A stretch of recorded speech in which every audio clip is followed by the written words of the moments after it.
Hola, Andrea. Hola a todas y todos. Hola, Googleana. ¿En tu data habrá alguna exposición artística interesante que podamos ver?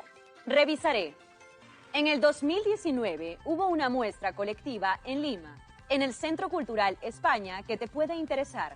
Se llamó Emancipadas y Emancipadoras, las mujeres de la independencia del Perú. ¿Es sobre mujeres peruanas? Sí, la curadora de esta muestra convocó a 14 artistas, quienes presentaron su interpretación de las mujeres y heroínas que contribuyeron a la independencia del país. ¿Y podemos ver alguna? En este momento.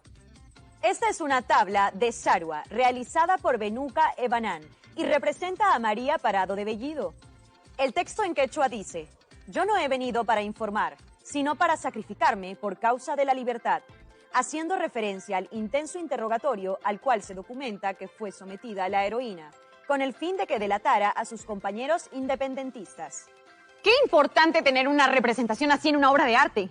Y acá también tengo un collage del artista Kelly Alfaro. Es muy hermoso. Dice: todos los días luchamos por nuestra independencia. Reconozco alguna de ellas.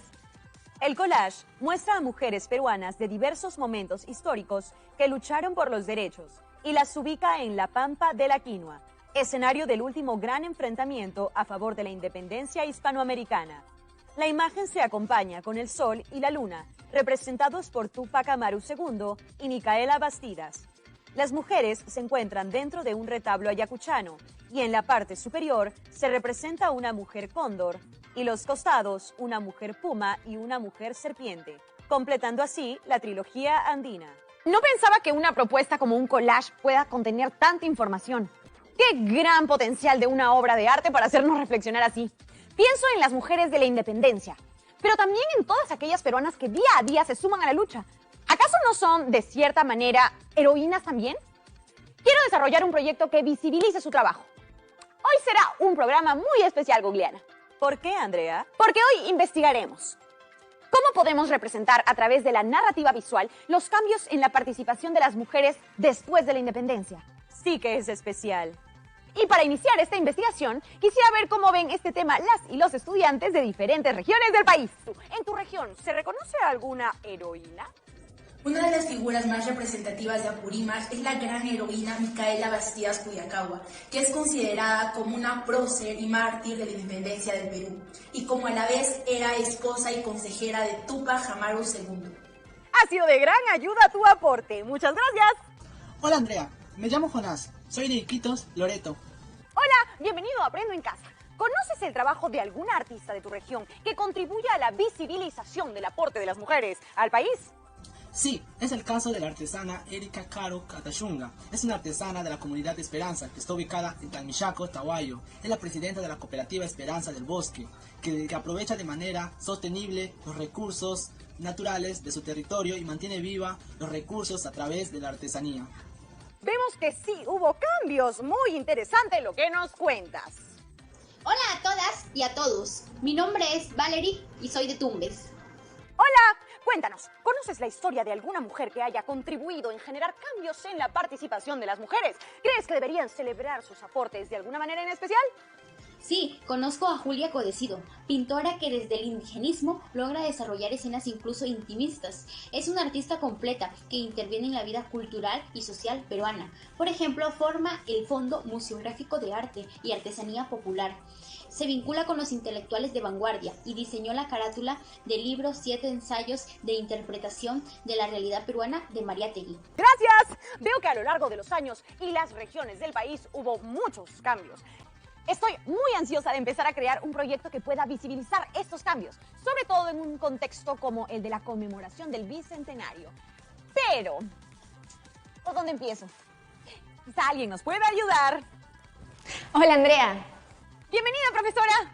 Hoy me inspiró mucho una obra de arte que me enseñó Googleana y quiero construir mi propio proyecto visual que sume a visibilizar los aportes de las mujeres del Perú. Suena muy interesante. Veo que tienes claro cuál es el objetivo del proyecto, pero aún necesitas información sobre narrativa visual para crearlo. ¿Narrativa visual? Es la forma de contar una historia o discurso a través de una o más imágenes con o sin textos y o símbolos. Contar historias es una forma de transmitir mensajes, inspirar y conectarnos con las emociones y las ideas de los demás. Claro, a A veces una sola imagen transmite diversos mensajes. Eso me pasó con Pampa de la Quinoa. Veámosla una vez más. Desde mi punto de vista, esta imagen transmite varios mensajes, como ya lo mencionamos. ¿Y qué elementos reconoces, por ejemplo? Veo los rostros de las mujeres, también el retablo que las enmarca. La luna, el sol, el cielo. ¿Y qué mensajes crees que se despliegan de la imagen? Es que cada una de las mujeres es un mensaje distinto prácticamente.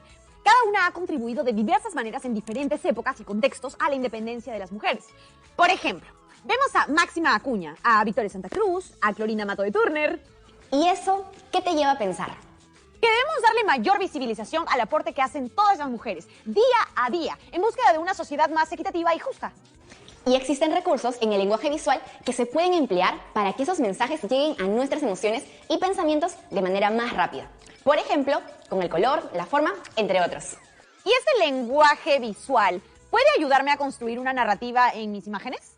Claro, cada uno de los elementos que forman parte de una imagen contribuyen a transmitir un mensaje, una intención. Y para transmitir lo que deseamos, debemos conocerlos.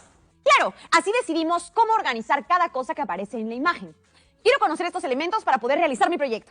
¿Y sabes a través desde qué técnica quisieras? He pensado hacer un collage.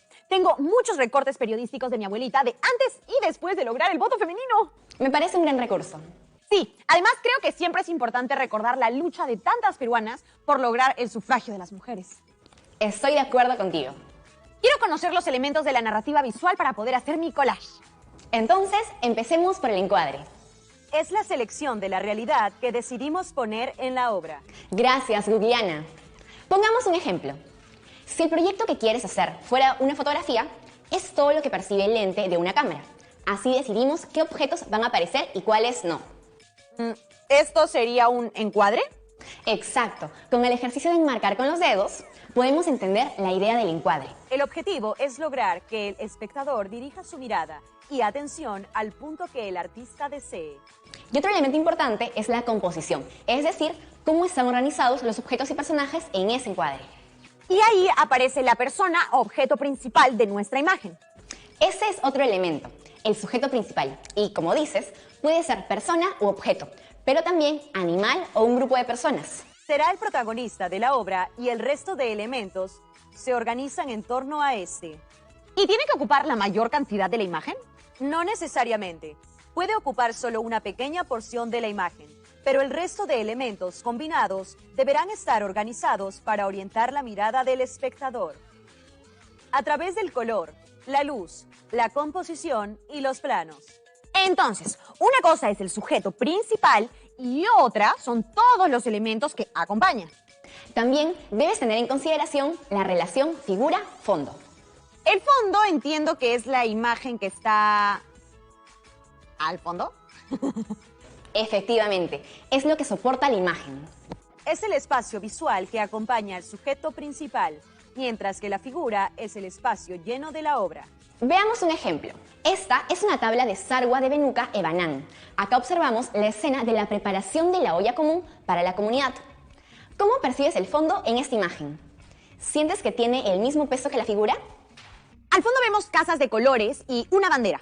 Además, los 3 cerros con pequeños puntitos que parecen representar los hogares de los pobladores. Y la figura la ocupan los sujetos principales, que son las 3 mujeres.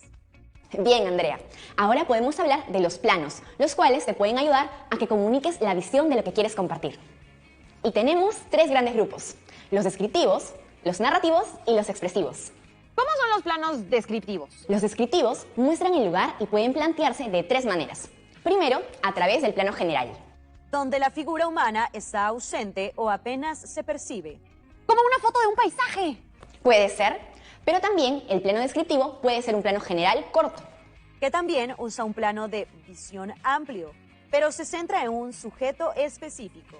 Y como en este caso, ocupa casi 1/3 del cuadro. Claro, acá se resalta la importancia del entorno y se siente una imagen equilibrada. O también existe el plano general medio, donde se reduce aún más el campo de visión, pero sigue siendo un plano general. El plano general, general corto y general medio son planos descriptivos.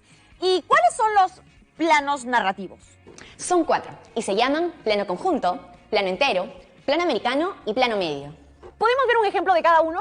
Por supuesto. Los planos narrativos cuentan las situaciones con sus protagonistas y visualizando claramente sus acciones.